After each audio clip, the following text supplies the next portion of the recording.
오늘은 3월 16일, 현재 시각은 4시 43분.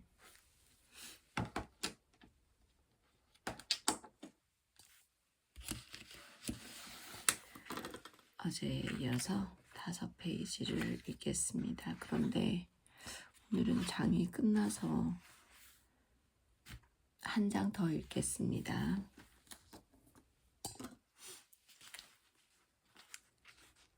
인류는 아리스타르코스의 시대에서 하위헌스의 시대에 이르는 동안에 브루클린의 한 소년을 그렇게나 흥분시켰던 질문에 대한 답을 찾아냈다. 별이란 무엇인가? 별이란 광막한 우주 공간에 흩어져 있는 막강할 힘을 가진 태양이었다. 아리스타르코스가 우리에게 남겨준 위대한 유산은 지구와 지구인을 올바르게 자리매김한 것이다.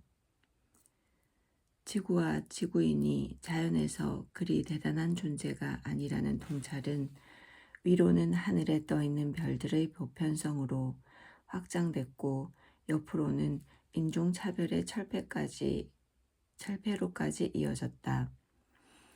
그러나 이러한 통찰의 성공을 거두기까지 인류의 역사는 반대쪽으로 흐르는 물결을 끊임없이 거슬러 가며 저항해야 했다.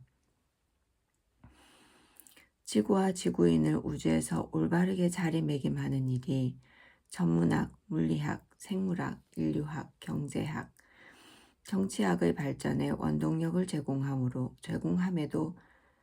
제공했음에도 불구하고 자연에 대한 깊은 통찰의 결과가 완강한 사회적 저항에 직면할 수밖에 없었던 이유는 그러한 통찰이 천문학 이외의 분야에 초래하게 되는 사회적 영향의 심각성 때문이라고 나는 생각한다.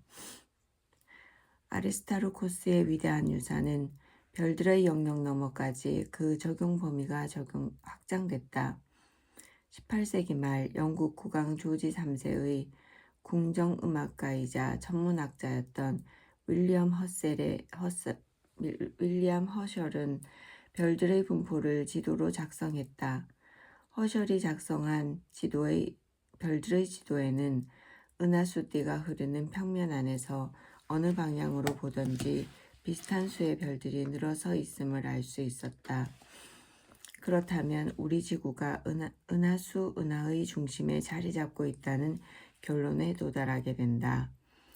한편 미국의 미주리주 출신 할로 세플린은 제1차 세계대전이 발발하기 직전에 구상성단까지의 거리를 측정하는 방법을 새로이 고안해냈다. 구상성단이란 구경으로 분포된 별들의 무리로서 벌떼를 연상케 하는 아주 매혹적인 천체이다. 세플린은 먼저 기준이 될 특별한 종류의 변광성을 구상성단에서 찾아냈다. 그 별들은 밝기가 주기적으로 변하지만 그 밝기의 평균값은 일정하다. 그런데 이러한 별들의 원래 평균 밝기가 변광 주기와 긴밀한 관계에 있다는 사실이 알려져 있었다. 즉 밝기가 변하는 데 걸리는 주기를 관측을 통해서 알아내면 그 별의 원래 밝기를 알 수 있다는 말이다.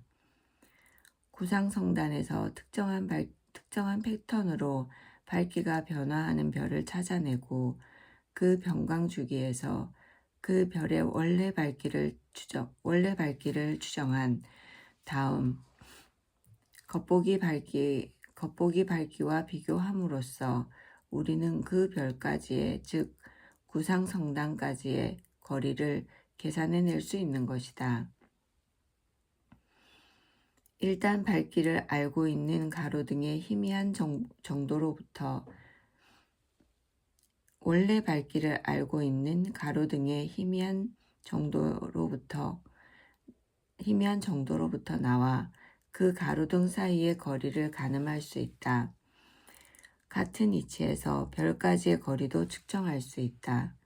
이것은 본질적으로 하이언스가 사용했던 측정 방법이기도 했다. 이렇게 해서 모두 100여 개에 이르는 구성상단까지의 거리를 알아낸 다음 세플린은 이들의 3차원 분포를 조사했다. 그랬더니 구상성단들이 태양계의 근방이 아니라 은하수 은하의 궁수자리 방향으로 멀리 떨어진 곳을 중심으로 하여 대칭적인 분포를 하는 것이었다. 그렇다면 우리 은하의 중심은 태양계가 아니라 태양계에서 궁수자리 방향으로 멀리 떨어진 구역에 있다는 결론을 피할 수 없다. 100여 개에 이르는 구상성단들이 바로 우리 은하수 은하의 한가운데에 몰려있는 막대한 질량 중심점을 궤도 운동의 중심으로 삼고 있는 것이다. 구상성단들이 은하수 은하 안에서 하는 운동은 마치 그 중심구역의 경의를 표하는 모습과 같다. 1915년 세플린은 태양계는 은하의 중심이 아니라 은하의 외진 변방에 있다라는 참으로 대담한 주장을 폈다. 허설의 오류는 궁수 자리 방향에 있는 많은 양의 미세 고체 입자들 때문이었다.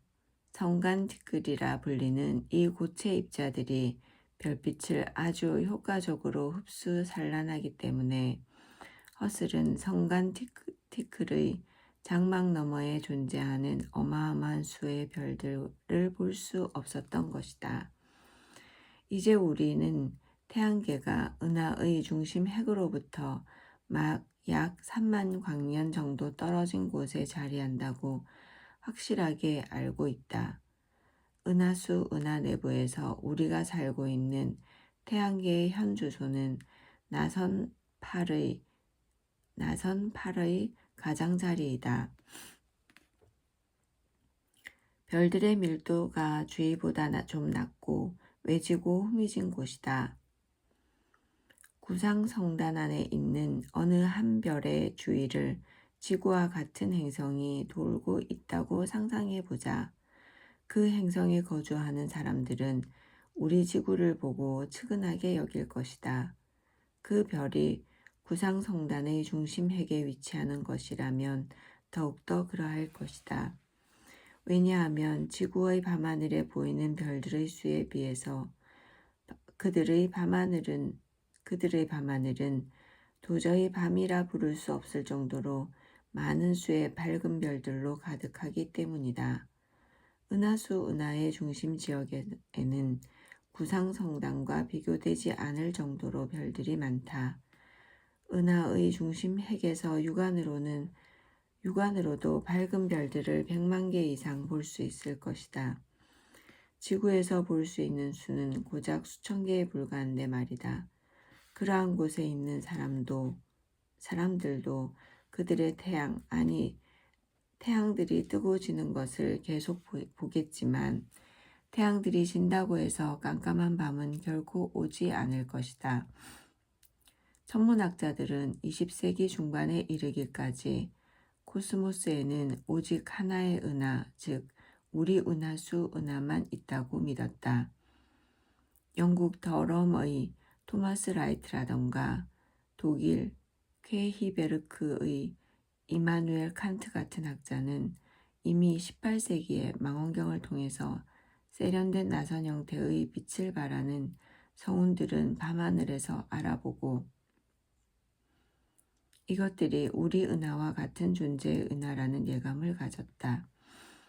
칸트는 안드로메다에 보이는 M31이 수많은 별들로 구성된 또 하나의 은하일 것이라는 구체적인 제안을 확실하게 했을 뿐 아니라 이러한 나선형 성운에 섬우주라는 멋들어진 이름까지 지어줬다. 한편 나성형 성운이 우리 은하 바깥에 멀리 떨어져 있는 섬 우주가 아니라 은하수 은하 내부에서 중력 수축 중에 있는 성간운이라는 주장을 펴는 학자들도 있었다. 그들은 한 발 더 나아가 중력 수축의 결과물로서 어쩌면 새로운 태양계들이 탄생할지도 모른다고 했다. 결국 나선형 성운까지의 거리 측정이 문제 해결의 관건이었고, 이를 위해서 무척 밝은 새로운 부류의 변광성이 필요했다. 기준성의 광도가 높을수록 거리 측정에 유리하기 때문이었다. 에드윈 허블이 1924년에 드디어 M31에서 그러한 변광성을 찾아냈다.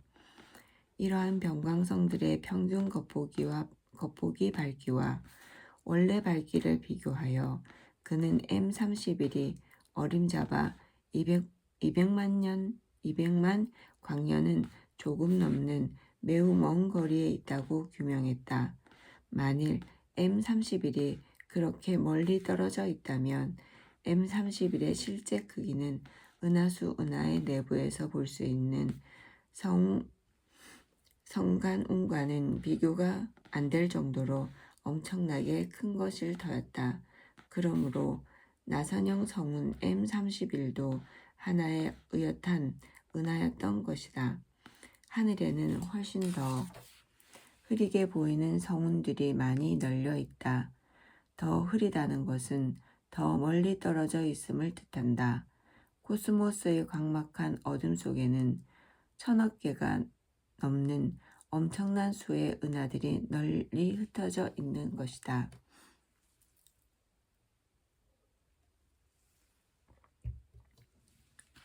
지상에 발을 붙이고 살기 시작한 이래 인류는 코스모스에서 자신의 위치를 알고자 끊임없이 노력해왔다.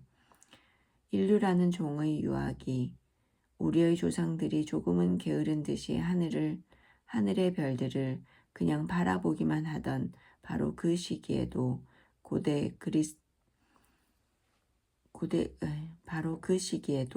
그리고 고대 그리스로 와서 이오니아의 과학자들의 시대에도 어디 그뿐인가. 현대에 들어와서도 우리는 우주에서 우리의 현 주소는 어디인가 이라는 질문에 꼼짝없이 사로잡혀 있다. 우리는 도대체 누구란 말인가? 아주 보잘것없는 작은 행성에 살고 있음을 우리는 잘 알고 있다. 이 행성은 따분할 정도로 그저 그런 별에 속해 있다. 그리고 태양이라는 이름의 그 별은 은하의 변방, 두 개의 나선 팔 사이에 잊혀진 듯이 버려져 있다. 태양이 속해 있는 은하라는 것도 뭐 그리 대단한 존재도 못 된다. 아무도 알아주지 않는 우주의 후미진 구석을 차지하고 겨우 10여 개의 구성원을 거느린 작은 은하군의 그저 그런 식구일 뿐이다.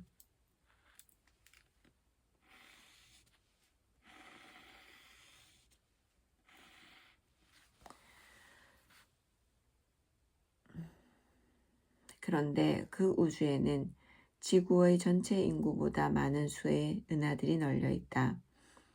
우리가 이와 같은 우주적 관점을 갖게 되기까지 우리는 하늘을 보고 머릿속에서 모형을 구축해보고 그 모형에서 귀결되는 관측 현상을 예측하고 예측들을 하나하나 검증하고 예측이 실제와 맞지 않는 경우 그 모형을 과감하게 버리면서 모형을 다듬어 왔다. 생각해보라. 태양은 벌겋게 달아오른 돌멩이였고 별들의 천상의 불꽃이었으며 은하수는 밤하늘의 등뼈였다.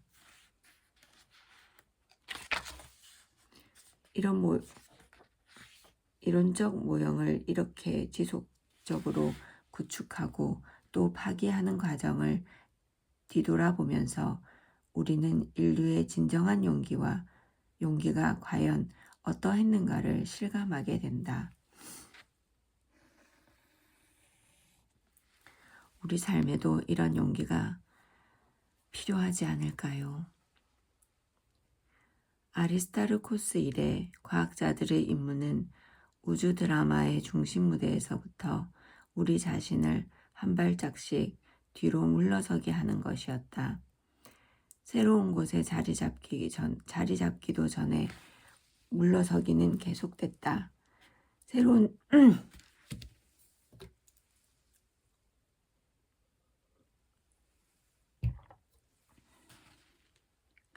새로운 곳에 자리를 잡기도 전에 물러서기는 계속됐다.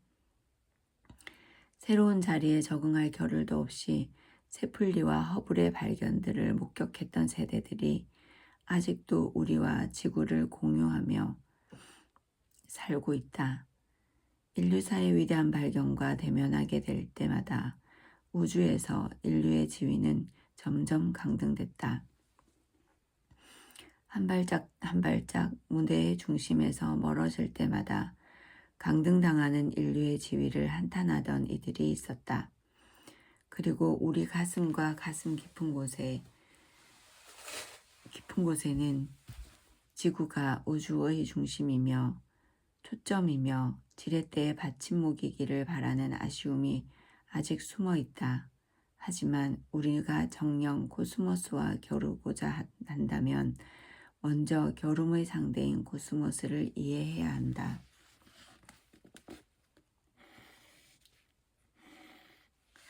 여태껏 인류를 멋모르고 부렸던 우주에서의 특권의식에 먹칠하는 한이 있더라도 우리는 코스모스를 제대로 이해해야만 한다. 자신의 위상과 위치에 대한 올바른 이해가 주변을 개선할 수 있는 필수 전제이기 때문이다. 우리와 다른 바깥 세상이 어떠한지 알아내는 것도 자신이 처한 상황을 개선하는 데 결정적인 도움을 준다.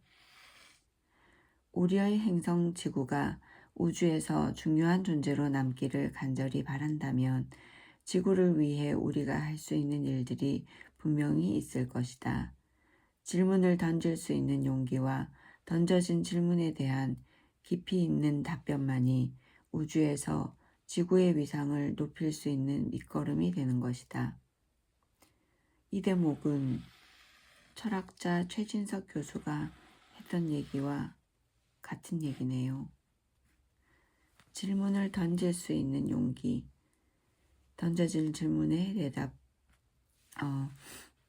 질문을 던질 수 있는 용기에 대해서 최진석 교수가 얘기했던 것 같습니다.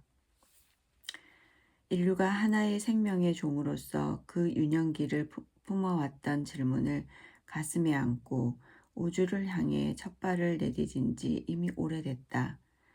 세대를 거듭할 때마다 유년기의 질문은 신선한 감각으로 우리에게 새롭게 다가왔으며 세대를 거듭하면서 유년기의 호기심이 줄어들기는커녕 오히려 더 커져갔다. 별들은 도대체 어떤 존재인가? 탐험의 욕구는 인간의 본성이다. 우리는 나그네로 시작했으며 나그네로 남아있다. 인류는 우주의 해안에서 충분히 긴 시간을 꿈을 대며 꿈을 키워왔다. 이제야 비로소 별들을 향해 돛을 올릴 준비가 끝난 셈이다. 그 옛날 조상들이 한 질문에 대한 답을 구하기 위한 끊임없는 탐험을 했습니다. 이제 시간과 공간을 가르는 여행이라는 새로운 챕터를 들어가겠습니다. 해안에서 부서지는 물결의 출렁임도 따지고 보면 태양과 달의 중력 작용이 만드는 조석 작용의 결과이다. 태양과 달이 지구에서 멀리 떨어져 있음에 틀림이 없지만 그들이 주는 중력 영향을 우리는 이곳 지구에서 분명하게 느낄 수 있다. 그러므로 중력은 부정할 수 없는 자연의 실체이다. 큼직한 바위덩이들이 서로 부딪혀 깨지고 그 조각들이 다시 파도에 부대껴 고운 모래가 되기까지 얼마나 긴 세월이 흘러야 했을까. 멀리 있는 달과 태양은 그 긴 세월 동안 한시도 쉬지 않고 밀물과 썰물에 들고 남을 재촉했을 것이다. 기후변화에 따른 풍화작용도 바위를 부셔 모래로 만드는데 한몫했겠지만 세월이라는 인내의 도움 없이는 해변의 모래밭은 탄생하지 않았을 것이다. 그래서 바닷가 모래밭은 우리에게 시간의 흐름을 실감케 하고 세상이 인류보다 훨씬 더 오래됐음을 가르쳐 준다. 모래를 한 줌 움켜쥐면 그 속에서 약 1만 개의 모래알들을 헤아릴 수 있다니 맨눈으로 볼 수 있는 별들의 개수보다 더 많은 수의 알갱이들이 내 손에 들어있는 셈이다. 하지만 볼 수 있는 별은 실제 하는 별의 극히 일부분에 지나지 않는다. 맑은 날 밤하늘에 우리 눈에 보이는 별들은 가장 가까운 것들 중에서도 극히 일부분에 불과하다. 그렇지만 우주에는 별들이 셀 수 없을 정도로 많고 지구상의 해변 모두에 깔려있는 모래알들보다도 우주에 있는 별들이 훨씬 더 많다.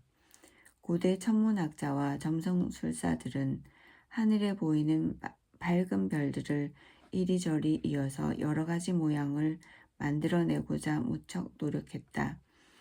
이렇게 해서 생긴 것이 별자리이다. 그러나 별자리는 실제로는 어둡지만 가까이 있기 때문에 밝게 보이는 별이나 멀리 있지만 원래 밝아서 밝게 보이는 별들을 마음대로 무리지어 만든 것에 불과하다. 소련의 중앙아시아에서 밤하늘의 별자리나 미국 중서부에서 본 그것이나 그 모양에 있어서 아무런 차이를 발견할 수 없다. 별들까지 거리가 워낙 멀기 때문이다. 그러므로 소련과 미국은 천문학적 관점에서 동일한 지점인 것이다. 우리가 이 지구에 발을 붙이고 사는 한 관측자의 위치를 아무리 옮겨본다 해도 별자리 하나를 이루고 있는 별들의 실제적인 3자원적 분포는 결코 알 길이 없다.